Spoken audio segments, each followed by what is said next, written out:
അടിമാലി ഗ്രാമപഞ്ചായത്തിന് കീഴിൽ പ്രവർത്തിക്കുന്ന പൊതുശ്മശാനത്തിന്റെ അറ്റകുറ്റപ്പണികൾ അവസാന ഘട്ടത്തിലെത്തിയതായി ഗ്രാമപഞ്ചായത്ത് അധികൃതർ വ്യക്തമാക്കി.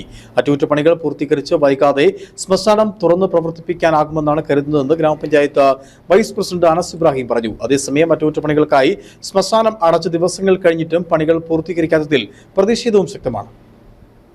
കൂമ്പൻപാറയിൽ പ്രവർത്തിക്കുന്ന അടിമാലി പഞ്ചായത്തിന്റെ ആധുനിക പൊതുശ്മശാനം അറ്റകുറ്റപ്പണികൾക്ക് വേണ്ടി അടച്ചുപൂട്ടിയിട്ട് 2 മാസം പിന്നിട്ടു.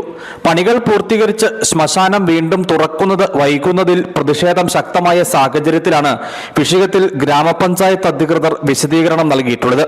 പൊതുശ്മശാനത്തിന്റെ അറ്റകുറ്റപ്പണികൾ അവസാന ഘട്ടത്തിലെത്തിയതായി ഗ്രാമപഞ്ചായത്ത് അധികൃതർ പറഞ്ഞു. അറ്റകുറ്റപ്പണികൾ പൂർത്തീകരിച്ച് വൈകാതെ ശ്മശാനം തുറന്നു പ്രവർത്തിപ്പിക്കാനാകുമെന്നാണ് കരുതുന്നതെന്നും ഗ്രാമപഞ്ചായത്ത് വൈസ് പ്രസിഡന്റ് അനസ് ഇബ്രാഹിം വ്യക്തമാക്കി.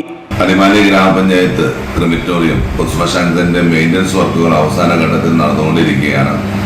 കഴിഞ്ഞ 1.5 മാസക്കാലമായി അടച്ചിട്ടിരുന്ന പൊതുശ്മശാനത്തിന്റെ വർക്കുകൾ പൂർത്തീകരിക്കുന്നതോടുകൂടി തൊട്ടടുത്ത പഞ്ചായത്തുകൾ ഉൾപ്പെടെ മറ്റെല്ലാവരും ഉപയോഗപ്പെടുത്തിക്കൊണ്ടിരുന്ന പൊതുശ്മശാനത്തിന്റെ മെയിൻ്റനൻസ് വർക്കുകൾ പൂർത്തിയാകും. ഇന്നും നാളെയുമായി വളരെ പെട്ടെന്ന് തന്നെ പൂർത്തിയാക്കി തുറന്നു നൽകണമെന്നാണ് ഗ്രാമപഞ്ചായത്ത് ആഗ്രഹിക്കുന്നത്. അതിന്റെ അവസാന വർക്കുകളാണ് ഇപ്പോൾ നടന്നുകൊണ്ടിരിക്കുന്നത്. കേരള സ്റ്റേറ്റ് ഇൻഡസ്ട്രിയൽ ഡെവലപ്മെന്റ് കോർപ്പറേഷനാണ് വർക്കുകൾ പൂർത്തീകരിക്കുന്നത്. നമ്മുടെ നാടിന്റെ തൊട്ടടുത്തുള്ള മേഖലയിലൊക്കെ ഉപകാരപ്രദമാകുന്ന രീതിയിൽ വളരെ അടിസ്ഥാനപരമായിട്ടുള്ള എല്ലാ സൗകര്യങ്ങളും ഒരുക്കി തന്നെയാണ് ഗ്രാമപഞ്ചായത്ത് വർക്കുകൾ പൂർത്തീകരിക്കുന്നത്. 28 ലക്ഷത്തിലധികം രൂപ ചിലവഴിച്ചാണ് ശ്മശാനത്തിന്റെ അറ്റകുറ്റപ്പണികൾ നടത്തുന്നത്. കോട്ടയം ആസ്ഥാനമായുള്ള കമ്പനിയാണ് നവീകരണ ജോലികൾ എടുത്തിട്ടുള്ളത്. 1 മാസക്കാലം കൊണ്ട് അറ്റകുറ്റപ്പണികൾ പൂർത്തീകരിക്കാമെന്നായിരുന്നു ശ്മശാനം അടയ്ക്കുന്ന ഘട്ടത്തിൽ പഞ്ചായത്ത് അധികൃതർ അറിയിച്ചിരുന്നത്.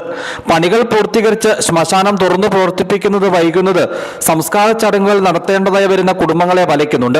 അടിമാലിയിൽ നിന്ന് മാത്രമല്ല, അടിമാലിയുടെ സമീപ മേഖലകളിൽ നിന്നും സ്വന്തമായി വീടും ഭൂമിയും ഇല്ലാത്തവരും അങ്ങേയറ്റം നിർധനരായവരുമൊക്കെ ഉറ്റവർ മരിച്ചാൽ കൂമ്പൻപാറയിൽ പ്രവർത്തിക്കുന്ന പൊതുശ്മശാനത്തിന്റെ സേവനം പ്രയോജനപ്പെടുത്തിയിരുന്നു. News bureau, Adimali.